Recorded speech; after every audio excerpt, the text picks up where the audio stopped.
Chicago, we go to the top of the third. Dave LaRoche and the Chicago Cubs play Kirby and the Cincinnati Reds, a 2-2 tie. Dave Concepcion will lead it off, and here where the action is up. All right, Marty, Dave walked in the first inning and then was cut down the third on a steal attempt. Dave with a .262 batting average, 6 home runs, and 40 RBIs. He's had 15 doubles. Each club scoring 2 in the first inning. Rose and bench scoring for us, and Kessinger and Mundy scoring the 2 runs for the Cubs.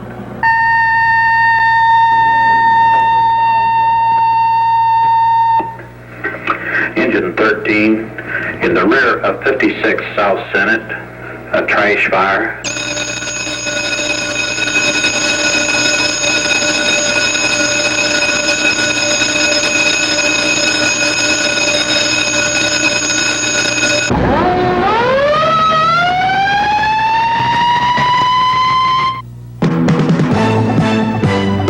Eyewitness Report.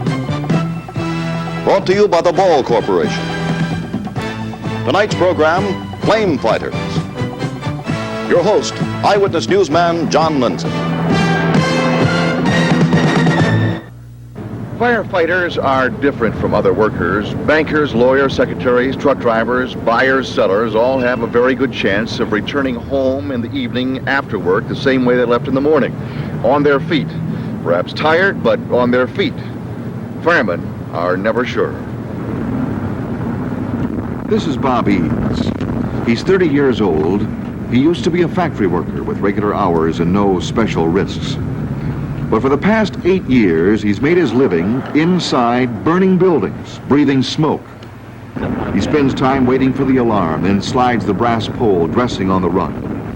Within 15 seconds, whether he was sleeping or awake, he's on the engine, speeding to the scene of a call for help. Engine Company 13 is a big part of his life. The job is that way for most of the men at the station house.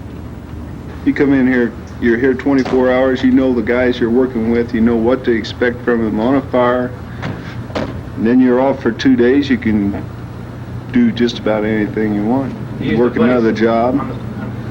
Everybody likes to feel useful, I think, and one of the things that made me feel that I should come on the job, I liked it just like everything else, but you are doing something for humanity. You're laying your life on the line for mankind and property, and everybody likes to have the feeling of being useful to society.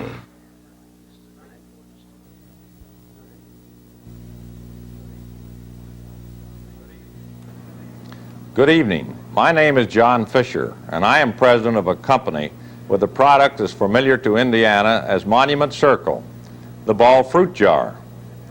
Ball has been in the home canning business for almost 90 years in Muncie, and also very much in the kitchen through our major customers in the food and beverage business. Now Ball has expanded into areas such as equipment and services for petroleum exploration, 2-piece beverage cans for the major bottlers, computer-related equipment, zinc shells for dry cell batteries, plus other high-technology products and services. Ball is pleased to bring you these eyewitness reports and the story of Ball, a company growing every day as an Indiana and international business. Bob Eads and his wife, Joanne, have 4 fine children, 2 boys and 2 girls. His work as an Indianapolis firefighter takes him away from them for 24 hours at a time. But it also gives him 2 days in a row to be with them. I asked Bob how it all began. I was working at Allison's. I was running a lathe out there, and I read in a newspaper where they were needing more firemen because they were putting on another shift. Mm-hmm. So I thought it might be nice, and I talked to a few firemen I knew, and they seemed to like the job real well. So. How long ago was that? Well, it'd be 8 years ago. 8 years next month. Tell me about your work schedule as a fireman. Well, we work 24 hours, and then we're off 48 hours. I was usually on the night shift, and then when I went on the fire department, it was a big change for me, working 24 and then off 48. Joanne, I know that the 4 handsome people here keep you awfully busy during the day, but what's the toughest part of the day for you with Bob being gone for a 24-hour period? Oh, I think it must be at nighttime, starting from supper on, because then when he is home, he takes time out and plays with them. And when he's not here, they want my attention, and I don't always have time for it. Like I'm involved in Little League. The oldest boy's playing Little League. And when I'm gone, she has to make sure they get over there and get to the game. Now tell me about the second baseman that's standing next to you there. Is he a good glove, or how is he at bat? How are things going with the league? Well, he misses a couple of them out there, but I think he gets most of them, picks them out. When he bats, he wasn't doing too good at first, but there at the last we worked up a deal where I paid him $1 a hit, and he pays me 50 cents for every strikeout. How do things stand on that? Well, right now he's $4 a head. You mentioned Little League. I know you have some other interests. One is taxidermy. How did you get involved in that? That's my part-time job. My partner now, Thomas Arthur, he was in the taxidermy business. He's in it now for about 12 years. We were working out of our basement here because we didn't have the capital that we could have bought a building right away and everything. So we got too crowded here. We had to move out. Is taxidermy going to continue to be a part-time job, or do you think it would ever take over your desire to be a fireman? No, it'll always be part-time. I think we all think that firemen go in and put water on the fire, and it's really kind of an easy thing. But it's very dangerous, is it not? Well, at times it is, yeah. If you don't know where you're walking or what kind of a fire you got or what's behind the door, then you don't. Half of fires, if they're pretty good fire, you can't see what's going on until you get into it. What's the toughest spot you've been in? Oh, I don't know. I'd say the bank building is probably the Grant building, probably the toughest. I went in on my day off, and there was quite a few firemen did that. And it was pretty good up in there. Some of the floors were falling in, cement was falling on them, and you didn't know where to stand on it most of the time. Do you have any moment to think about jamming a tough spot and perhaps the family back at home and they don't know what you're about to head into? Well, no, I usually don't think much about that. I think I'm the kind of person I try not to worry about it. I think Bob's real safe and tries to watch out so that he don't get hurt. And I try and put that out of my mind. It was 3 months ago at the Southside Oil Reclamation Plant where the potential for injury to firemen turned into the real thing. I was here at the DA Stewart Oil Company that night of April 25th. I was here when Lieutenant Pat Nix, an aide to a division chief, fell into a vat of hot oil and acid up to his waist. Nix was critically injured, suffering second-degree burns over much of his body. The look of agony on his face was something those of us who were here will never forget. 7 weeks later, on the eve of his release from the hospital, Lieutenant Pat Nix was honored for valor. Today, both Pat and the award are stationary figures in the Nix home on the city's far south side. The award on the wall in the living room, Lieutenant Nix continuing his recovery in the bedroom. That's where I spoke with Pat and his wife, Donna. Well, when I fell in, I knew I was in trouble. I knew I had to get out as quick as possible. That's what I did. What were the first few hours like? Well, they got me to the hospital. I was in the emergency for quite a while. I never did pass out, but I could feel myself going into shock, and they worked on me for quite a while. I didn't know how bad I was or what the extent of the burns were. What was your main worry at that time? Living. Of course, I didn't know how bad I was, like I said, and all I could think of was my family, and I didn't want to die. Well, it was pretty hard on the family and I. We stayed out the first night, all night, and but we're thankful, that he's pulled through. But it was pretty bad the first few months, really. What about how did the kids take it that night? Well, my little girl, only 6, didn't realize, but my son took it pretty bad, and he has asthma, and it threw him an asthma attack, so it was pretty hard, really. What's recovery been like? Well, slow. What do you think about during those long hours? Getting up, doing things with my family, and just to be able to walk again. Do you know if there are going to be any permanent sort of injuries as a result?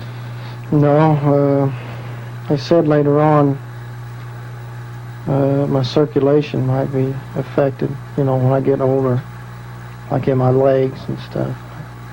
They don't know. It's just my feet are having trouble getting them healed, but after I get them healed, I'll be in good shape. I have to take care of his feet. We put some medication on each day, you know, but he pretty much does for himself, except, you know, he just can't get up. He just has to lay. But he doesn't complain, so that helps a lot. We were pretty active, you know, and but I don't know, we're closer maybe, you know. I mean, it's just been different. We've never had anything like this happen to us before, but we just thank the Lord that he's here, really. He spared his life. So there were those days when you just get really discouraged about everything? Well, sometimes, but I have a lot of faith, you know, and I'd always go in prayer and ask the Lord to give me strength, and he always did. It's just one of those things that you never know what you could get hit walking across the street or something, you know. It's just one of those things. I know you have a radio in the corner there to keep track of what the fire department is doing. I assume you do plan on going back then? Oh, yeah. As soon as I can. This is Pat's life, so, you know, I accept it. How do you feel about him going back to work? Well, if this is what he wants, this is what I want. Like he said, he's been there 16 or 17 years, so if this is what he wants, I know it'll be hard at first, but if this is what he wants, that's what we want.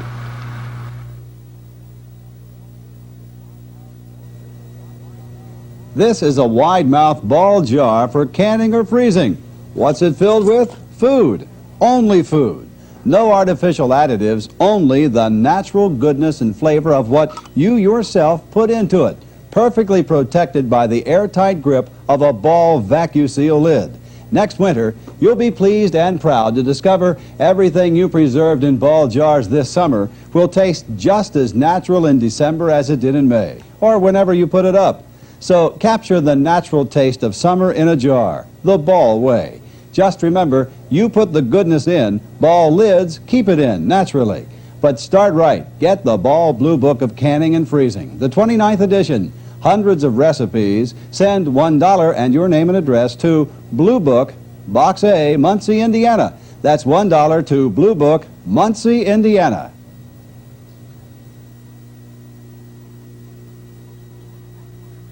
Most people think firemen spray water on flaming buildings and rescue babies from burning bedrooms. They do. But there's much more to it. Things not often seen on television. Before even applying to take the tests, you must meet requirements of height, weight, age, vision, education, residence, health, and character. Then if you pass the personal interviews and the aptitude and agility tests, you're ready for education. And your practical education begins right here, the Indianapolis Fire Academy.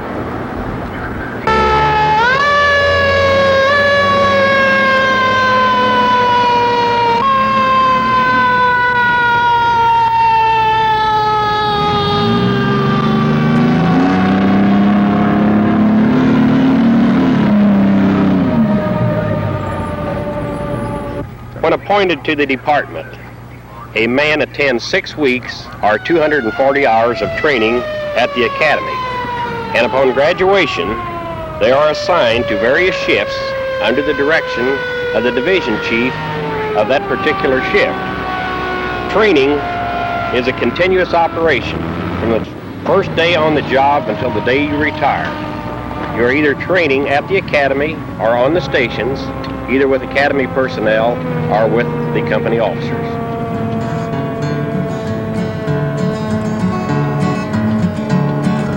Big red rumbled as she hit the street, eating up that cold concrete. Double clutch into a flaming hell, red lights flashing through the siren's wail.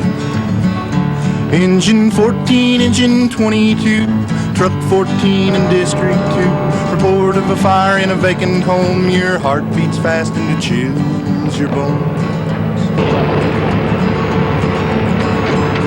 An orange ball glows in the blackened sky. It's in the air comes a backstep cry from men with a grip on a backstep bar, or a chief and his aide in a long white car. Engine 8, engine 21, truck 22 in District 1. Report of a garage in the alley west. It seems sometimes there's just no rest. A gated Y lays at my feet, 2.5-inch hose stretched down the street, with pump pressure showing at 159, throwing 40 feet of water through a black hand line. Engine 7, engine 3, truck 7, District 4. Report of a fire with a person trapped in a room on the second floor. Firefighters, serve your needs, whatever they might be, with engines, trucks, and first aid squads who never charge a fee. Engine 12, squad 7, District 6, there's no delay. A PI accident on East Pleasant Run Parkway. These men risk their lives each day, I've only named a few. They're saving lives for little pay, someday it might be you. Engine 16, snorkel 31, squirt 13, District 5. Post tender number 23, squad 14, engine 5. Engine 18, engine 6, truck 18, District 3. All of these and many more protecting you and me. Okay.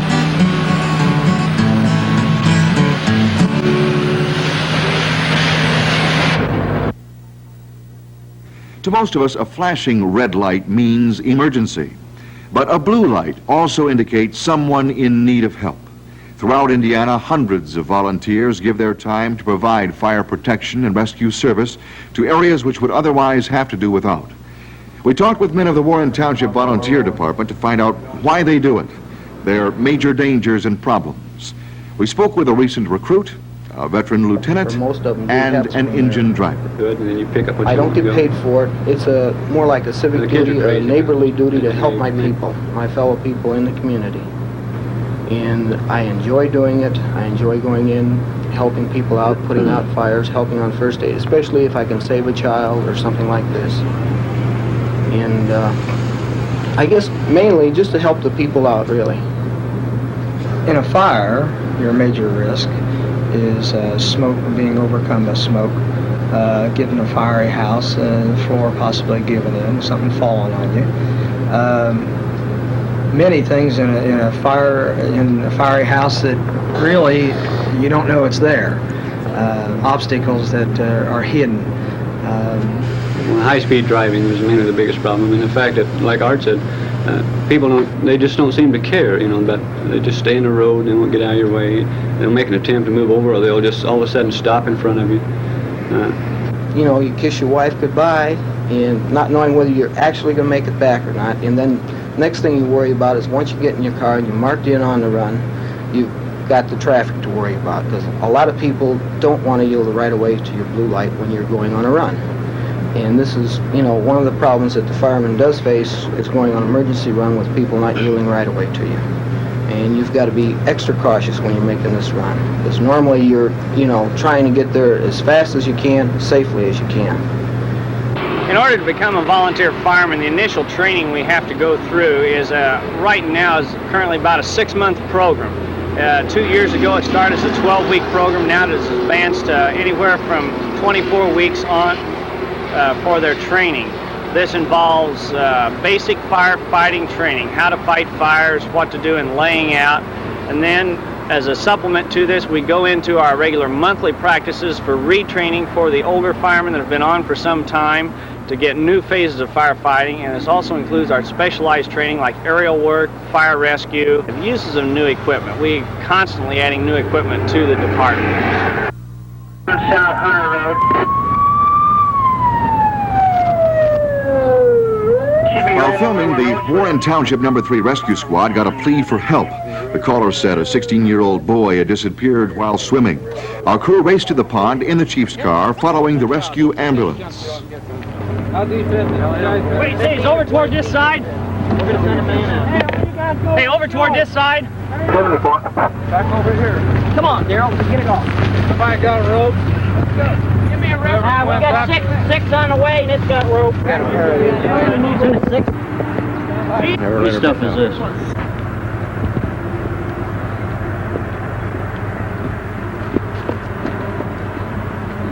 We got a resuscitator here. We're ready to go, George. I'm ready to go.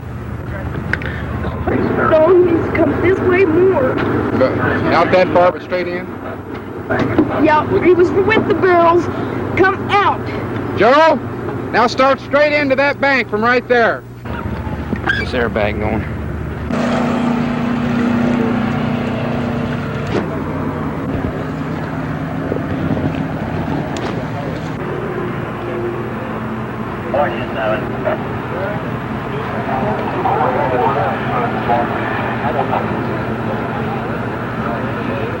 And we were on this log right here, and we were about 50 feet from him down there in the middle, and there was 5 of us on the log. We were dispatched at 1:56 p.m. And then all of a sudden we heard a scream, and there's 2 boys swimming over here, and one of them was screaming that one of them drowned. It was approximately 3 minutes to get here. And one of the guys on the log started swimming after him, you know. The rest of us, we weren't sure whether they were joking. Had we been able to find the child within the remaining 5 minutes, we would have had a chance at saving him. And I tried to save him. I tried my hardest to save him.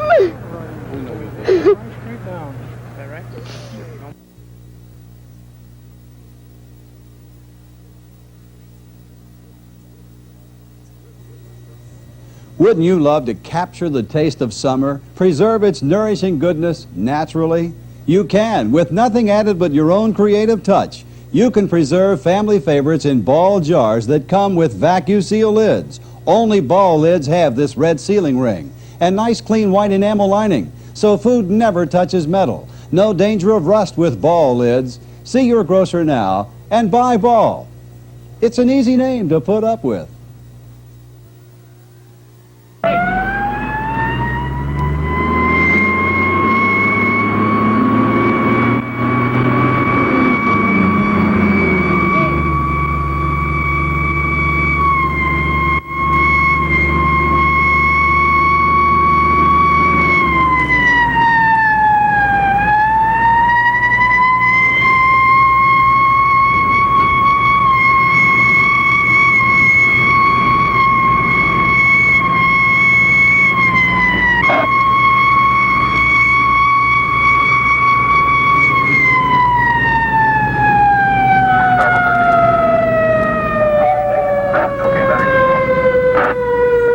Each year, more firemen are hurt on the way to calls than in actually fighting fires.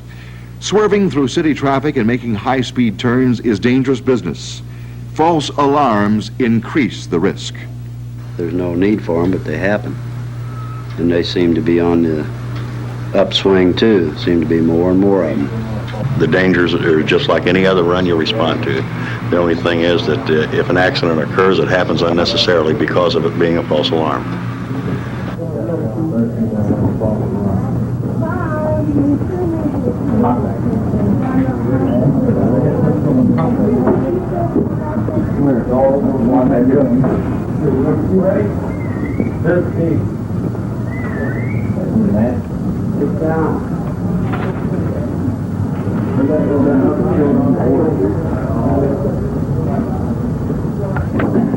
Everybody out? Everybody up there?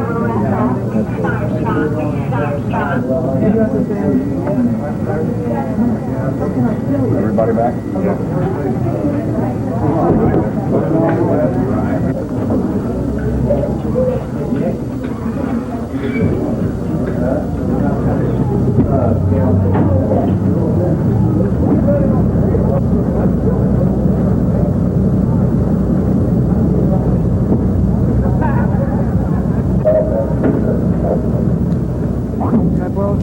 They never know what they'll face when they respond to an alarm or if they'll return.